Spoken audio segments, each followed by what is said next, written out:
Alrighty, hello everyone and welcome back, where today I want to talk about flight sim peripherals. Recently I checked out a couple of Yokes and Throttles, and this is the TLDR of what I've learned. Let's start with the Turtle Beach Velocity 1 flight. The quality feels not as good and the main body sounds like it's hollow.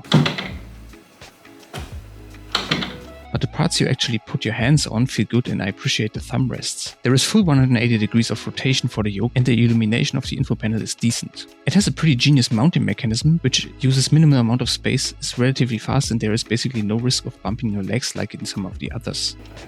I wish more manufacturers would adopt this method. The throttle is not so good. The levers are flimsy and move out of their position if you shake the thing. They are also all the same size, so if you move one, you have to be careful not to move the neighboring lever as well.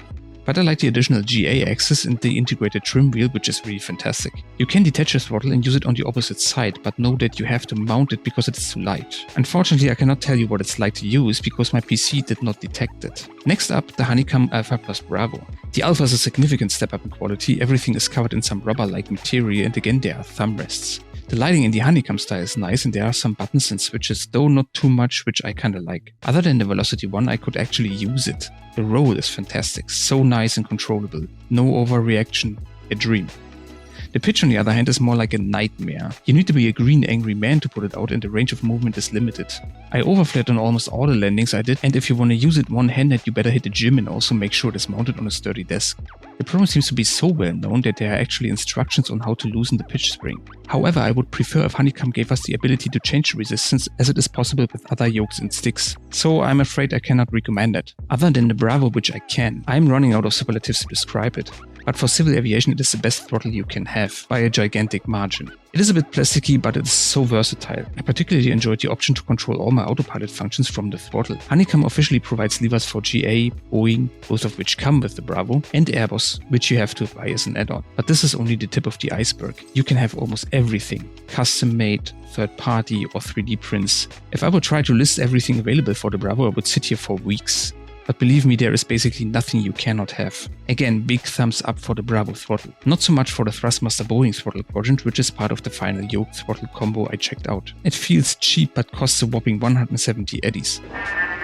It has 3 axes which can be configured freely, and you have control of speed, altitude and heading, which is selected via one flimsy dial. You can combine 2 for a total of 6 axes, 4 throttle, 1 speed brake, 1 flaps, if you want to control more than one engine separately while still having 1 axis for speed brakes and flaps. But it's just way too expensive, though I have to say it works really well. So if you need that Boeing style or whatever, go get the Bravo. But all in all, that's a no from my side, other than for the Yoke. It is mind-blowingly good. The quality feels a bit cheap and there are no thumb rests. However, all that fades away once you use it. Big range of motion, and it doesn't require a lot of force to move. And if that's a problem for you, don't worry, because the springs can be adjusted. The roll isn't as good as in the Alpha, but the additional control in the pitch is a huge step up. It is by far the best yoke here. So my dream combo is the Thrustmaster Boeing yoke and the Honeycomb Bravo throttle. I also checked out the GIGABYTE STECS throttle.